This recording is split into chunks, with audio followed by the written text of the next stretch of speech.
boys and girls, it's Mrs. Beitler back for our STaR story. So today we're reading a new story. It's one of my very favorite stories, and the title of our story is called Harold and the Purple Crayon. And that's the name of the story. The author and illustrator is the same person, and it's Crockett Johnson. So remember, the author writes the words and the illustrator draws all the pictures for the story. So the same person did both. All right, so the title of the story is Harold, right? Harold and the Purple Crayon. When I look at the front cover of this book, I see a boy right here with a purple crayon, And he looks like he's drawing all over the book with that crayon. That makes me wonder if this boy is Harold and what he's drawing. I want you to think about it. What do you think we'll find out about this boy and the purple crayon that he has in the story? All right, let's start reading and see. Harold and the Purple Crayon. Here he is again. What's he doing with that crayon? Yeah, he's writing all over the book again. Let's see what happens. Okay. One evening, after thinking it over for some time, Harold decided to go for a walk in the moonlight. There wasn't any moon, and Harold needed a moon for a walk in the moonlight, and he needed something to walk on.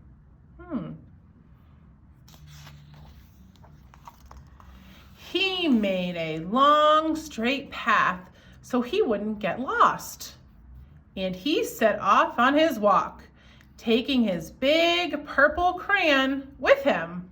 Do you guys see the purple crayon in his hand there? I see it. He's got his big purple crayon with him.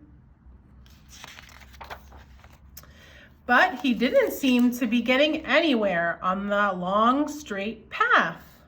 So let's stop here. What do you think is going to happen next in the story? What do you think is going to happen next? Okay, let's find out. So he left the path for a short cut across a field, and the moon went with him.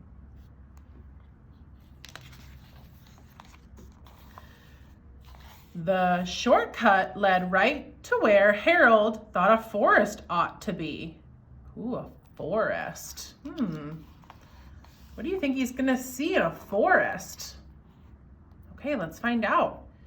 He didn't want to get lost in the woods, so he made a very small forest with just one tree in it. Do you see here how he's starting to draw his one tree that he said was in a small forest? It turned out to be an apple tree. The apples would be very tasty, Harold thought, when they got red. Oh, do you think they're gonna turn red? Let's keep reading to find out. So he put a frightening dragon under the tree to guard the apples. It was a terribly frightening dragon.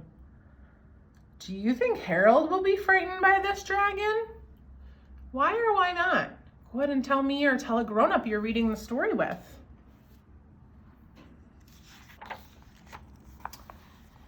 It even frightened Harold. He backed away. His hand holding the purple crayon shook. Oh, do you see his hand shaking there? What's happening? While his hand is shaking, what's going on here? Ooh, let's see. Suddenly, he realized what was happening.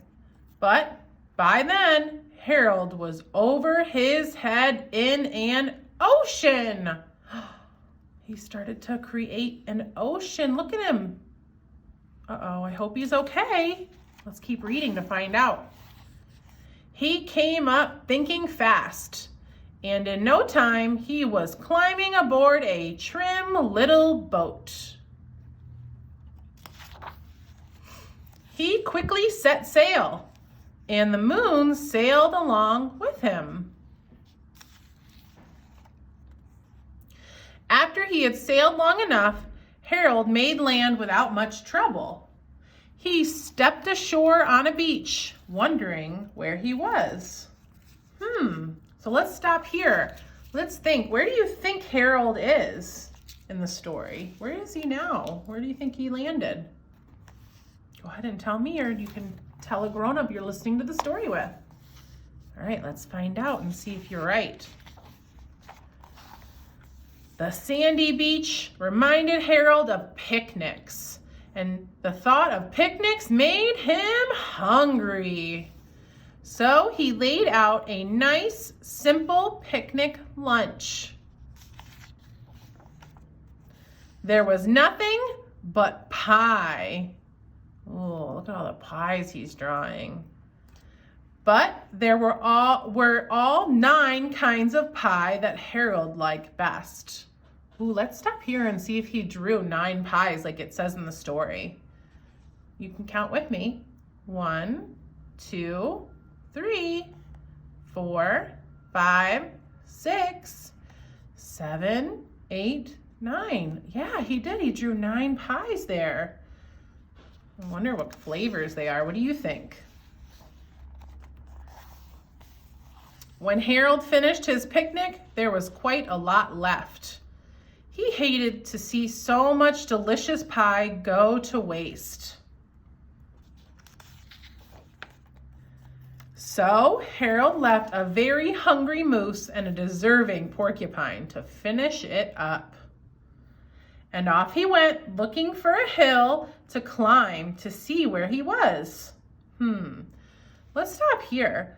So how will climbing a hill help Harold know where he is? What do you think? Okay, let's see if your ideas are in here. Harold knew that the higher up he went, the farther he could see. So he decided to make the hill into a mountain. If he went high enough, he thought, he could see the window of his bedroom. He was tired and he felt he ought to be getting to bed.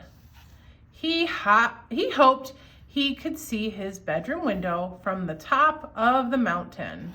Do you think he's going to be able to see his bedroom window from that mountain that he's drawing? Okay, let's see. Uh-oh, what's happening here? Let's read and find out. But as he looked down over the other side, he slipped, and there wasn't any other side of the mountain. He was falling in thin air. Uh-oh, so Harold is falling. How can he save himself? What do you think he's going to do next? All right, let's find out. But luckily, he kept his wits and his purple crayon. He made a balloon and grabbed onto it. And he made a basket under the balloon big enough to stand in. He had a fine view from the balloon, but he couldn't see his window. He couldn't even see a house. Oh no. So he made a house with windows, and he landed the balloon on the grass in the front yard. None of the windows was his window. He tried to think where his window ought to be. He made some more windows. He made a big building full of windows. Whoa, look at all these windows he's making. Whoa. He made lots of buildings full of windows. He made a whole city full of windows. A whole city of windows. Look at all those windows. But none of the windows was his window. He couldn't think where it might be. Okay, so let's stop here. It seems like Harold is lost. I wonder how he will find his way back to his room. How do you think he can get home? Go ahead. You can tell me or a grown-up you're listening to the story with. Okay, let's see if your ideas are in here. He decided to ask a policeman. The policeman pointed the way Harold was going anyway, but Harold thanked him. And he walked along with the moon, wishing he was in his room and in bed. Then suddenly, Harold remembered. Ooh, what do you think he remembered? Okay, let's see. He remembered where his bedroom window was, and when there was a moon. It was always right around the moon. And then Harold made his bed. He got in it and he drew up the covers.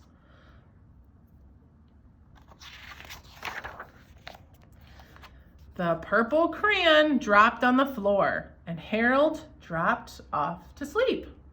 The end. Okay, so I have a couple of questions to ask you. So, do you think Harold's going to have any more adventures tonight? Why or why not? Go ahead and tell me or a grown-up you're reading with. Okay. And when Harold drew the dragon to protect the tree, let's find that dragon that he drew. Oh, here it is. That frightening dragon, right? He said it was terribly frightening dragon. And he also said it even frightened Harold. What does frightened mean? Do you know? Can you think about that and try and think, what is frightened? The word frightened. What do you think that might mean? Okay.